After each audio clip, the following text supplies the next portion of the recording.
y nos abre las puertas al descanso. Así que para la chica que me decía que si podíamos hablar de la epigenética, esto es epigenética, acordaros, familias, que la epigenética está por encima de los genes. Podemos ser dueños de nuestro bienestar si sabemos trabajar con nosotros mismos, con nuestras luces nativas, si bajamos esa luz azul artificial que deshidrata nuestras mitocondrias. Acordaros de estas organelas fantásticas, si están recibiendo constantemente luz azul artificial y no su luz nativa, pues esto va a hacer que no fabriquen bien su agua mitocondrial y esto va a hacer que no tengamos energía y que enfermemos. ¿Vale, familias? Por aquí me dice Eva, el arroz y la patata, cuando la convierto probiótico, se puede calentar al comerlo. No deberías, ¿vale? Porque vuelves también a hacerla menos lo que es para resistencia a la insulina, ¿vale, Eva?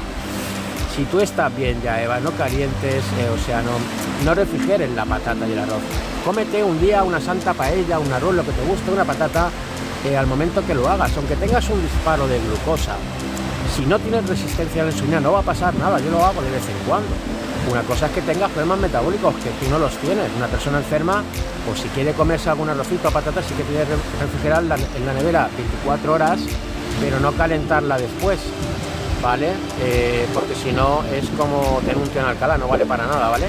Pero Eva, cómete un santo arroz o una patata cocida, ¿vale? O al horno, normal, si no tienes problemas metabólicos, ¿vale? Acordaros que no se trata siempre, lo que digo, de volverse radical, de no comer pues carbohidratos de vez en cuando, refinados, alguna pasta, algún arroz, alguna porquería de pan que no tiene que ver nada con el pan de hoy en día, solo el nombre que comían nuestros ancestros. Siempre digo que depende de cómo esté tu organismo. Tú tienes que saber cómo estás hoy en día, que no lo sabemos.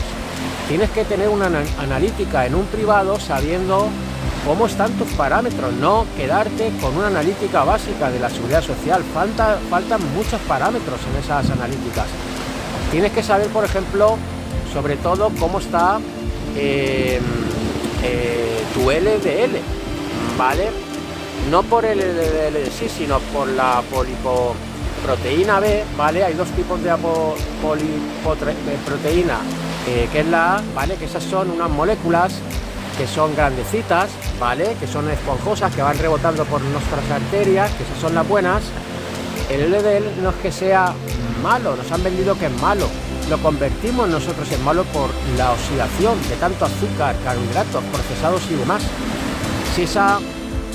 Si ese LDL, esas partículas pequeñitas, la polipoproteína B, que las creamos cuando comemos mucho azúcar, mucho procesado, es cuando se oxidan esas moléculas que en un principio son grandes y esponjosas y van rebotando por nuestras arterias. Acordaros que nuestras arterias sufren, no es que sufran, sino están pues sometidas a mucha presión arterial por el corazón, esos bombazos de sangre constantemente, cientos de miles al día.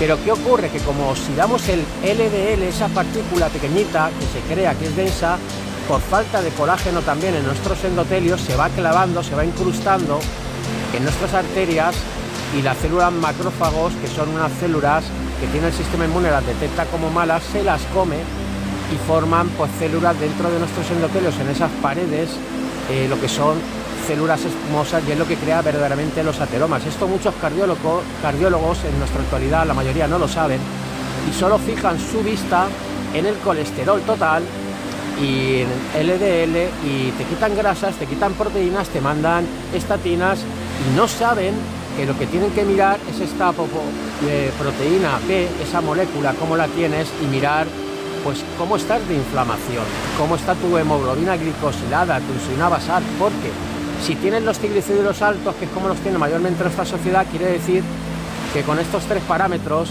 esos triglicéridos altos más de 100, esa hemoglobina glicosilada, si la tienes subida, la insulina basal, pues quiere decir que ese LDL, que no es malo en un principio, que nos hace falta, lo estás oxidando, pero no por culpa de ese colesterol, es por culpa tuya, porque nadie te dice que tienes que bajar estas porquerías y cambiar una alimentación más humana, que es lo que nos ha acompañado durante millones de años al ser humano, y no oxidar esas moléculas.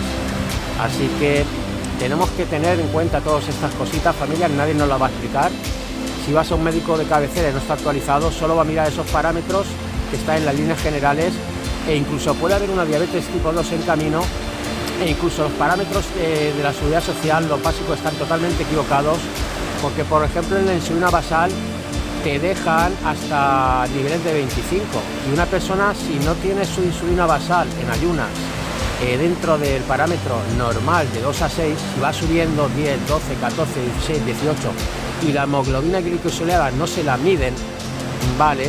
Pues aunque tu glucosa te esté dando correctamente, porque tu páncreas está forzándose durante años y décadas para controlar esa maldita glucosa que estamos constantemente disparando, porque estamos comiendo constantemente cantidades grandes de comida, procesados y azúcar y carbohidratos que no tenemos que comer y poner como base nutricional, si no te miden esos parámetros y no das con un profesional del campo de la medicina que esté actualizado, un día te levantas con una diabetes tipo 2 delante de tu puerta de casa y ya es tarde, ¿vale? Así que tenemos que aprender, familias, a ir a un privado mínimo una vez al año y saber qué parámetros mirar para saber cómo estamos realmente. No guiarnos de parámetros básicos de la seguridad social. Sobre todo hay muchos parámetros que ni te miden la vitamina D. Si tienen la vitamina D, que es una hormona en realidad, que se construye por la luz ultravioleta, ¿vale? La B, con un colesterol correcto, no bajo como nos lo tienen por las puñeteras estatinas que nos están haciendo enfermar, ¿vale? Pues si tienes la hormona D baja, seguro que si no tienes enfermedades estás encaminado a ello, ¿vale? En nuestra sociedad tenemos esa vitamina D, esa hormona, que en realidad es una hormona que hace funciones impresionantes de nuestro organismo, la tenemos en bajos niveles y tenemos que empezar a construirla, ¿vale, familias?